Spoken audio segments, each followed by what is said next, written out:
تو ہمیں من حیث القوم اپنے کردار کو صحیح کرنا، وہ امیج شکل سے بنتا ہے، وہ اس معنی میں کہہ رہی ہوں۔ تو یہ بڑے افسوسناک بات ہے۔ میں مانتی ہوں کہیں نہ کہیں پرابلمز آتے ہیں، مگر جہاں پرابلمز آتے ہیں پرابلم کی روٹ کاز ہم خود ہوں۔ ایسے ہی اللہ خود کہتے ہیں یہ ہاتھوں کی کمائی ہے تمہارے لیے، کچھ نہیں ہاں، کرتے ہیں۔ باقی آپ دیکھیے کہ سیدھی سی بات ہے، ان کو تو کام کے لیے بندہ چاہیے، تو جو زیادہ اچھا کام کرے گا وہ اس کو لیتے جائیں گے۔ ہاں، ہمارے تو معاشرے میں ہے ہی نہیں کوئی آپ نے لیبر سے کام کروانا اور آپ پہ کھڑے نہ ہو۔ ہاں جی، نہیں نہیں، کوئی وہاں تو کانسیپٹ ایسے نہیں ہے ہی وہاں پر، کرتے یہ ہیں۔ کانسیپٹ ہی نہیں ہے۔ وہاں پہ آپ ہائرنگ کرتے ہیں، ٹائم سیٹ کرتے ہیں، اکاؤنٹ میں ان کے پیسے جاتے ہیں، وہ خود ہی کام کر کے چلے جاتے ہیں، لیکن آپ مجھے بتائیں آپ ایک سے بھی ایکسپیکٹ کر سکتے ہو؟ تو یہی پرابلم ہے۔ ٹیچر آپ کو کتنی دیر ہو آج کرتے ہیں؟ مجھے جی کافی دیر ہو گئی ہے، میں 2006 یا 2007 میں گئی تھی۔ تو اس وقت کا تو آج کا بہت فرق ہے، بہت نہیں زیادہ۔ بالکل ہے فرق، میں فرق کا انکار نہیں کرتی۔ آپ کو یہ بتاتی ہوں، میں 97 میں گئی تھی، جی، سن 1997 ہوں اس وقت کا اور آج کا بہت زیادہ، یعنی کہ بالکل اس ہے۔ وقت ایسا تھا کہ جیسے حرم سارا میرا یہ، ہاں جی، ہاں اس یقین کرو کہ ہاں۔ جیسے کہ سارا جدھر مرضی میں لگی پھرا، جدھر مرضی، کوئی روکن والا نہیں، کوئی کسی کام نہیں۔ ہوں تو جڑے پولیس والے نے نا اتنے درمچاریاں بیٹھ گئی انہوں نے اگ اتوں ٹھانا ہلیا نہیں، اتوں اگے گئی اتوں ٹھا کے جی ایک پیچھے نہیں پی جاتے، اس طرح ہوں یہ نہیں کہ میرے نال میں لوگوں نے ویخ کہ ایسے طرح کرتے کہ ایتھے پتہ نہیں وہ کتوں دے آئے نے پولیس والے جڑے اس طرح کرتے پے۔ نہیں جی، وہ قیام مسکوک آ گیا، نہیں نہیں، بڑی اچھی حفاظت نال عورتاں جاندیاں، تہ خانے چ بھی جاندیاں، جتھے بھی جاندیاں انہاں نے ٹھا دینا جتھے بھی بیٹھیاں۔ اتنی دیر بیٹھنے نہیں دیتی۔ رش بہت ہو گیا ہے۔ رش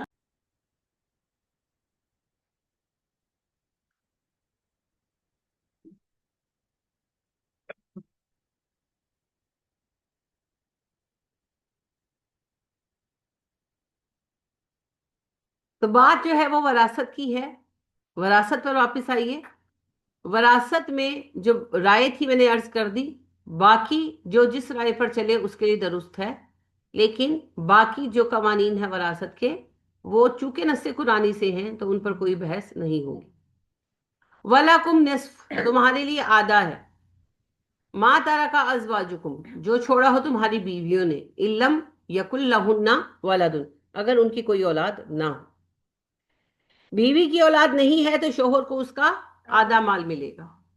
فائن کانا، پھر اگر ہو لہن ان کے لیے ولدن اولاد، فلکم الربع، تو تمہارے لیے چوتھا حصہ ہے، مما ترکنا، جو وہ چھوڑ جائیں، من بعد وصیت، وصیت کے بعد، یوسینا بہا، جو انہوں نے کی ہو، او دین، یا قرض ان کا ہو، اس کی ادائیگی۔ اللہ کریم ارشاد فرما رہے ہیں کہ شوہر کو بیوی کے مال میں سے آدھا حصہ ملے گا اگر بیوی بے اولاد ہے، اور اگر بیوی کی اولاد ہے تو شوہر کو چوتھا حصہ 1/4 ملے گا۔ سب سے پہلے وصیت پوری کی جائے گی، اور قرض، قرض سب سے پہلے ہے جی، قرض کے بعد وصیت ہے، اس کے بعد جائیداد کی تقسیم ہوگی۔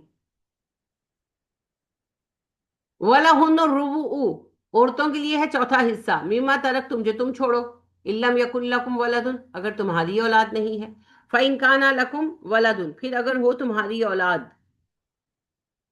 فَلَهُنُّ الثُّمُنُ، تو ان کے لیے 8واں حصہ ہے، مما ترکتم، جو تم چھوڑ جاؤ، من بعد وصیت، وصیت کے بعد، توصون بہا، جو تم نے کی ہو، او دین، یا قرض ہو۔ بیویوں کو ملے گا چوتھا حصہ اگر تم بے اولاد ہو، مرد بے اولاد ہے، شوہر بے اولاد ہے، اور اگر شوہر اولاد والا ہے تو بیوی کو پھر 1/8 ہی ملے گا، اور پہلے ادا کیا جائے گا قرض، اور پوری کی جائے گی وصیت۔ یہ حصہ اتنا ہی رہے گا جی، یہ چینج نہیں ہونا۔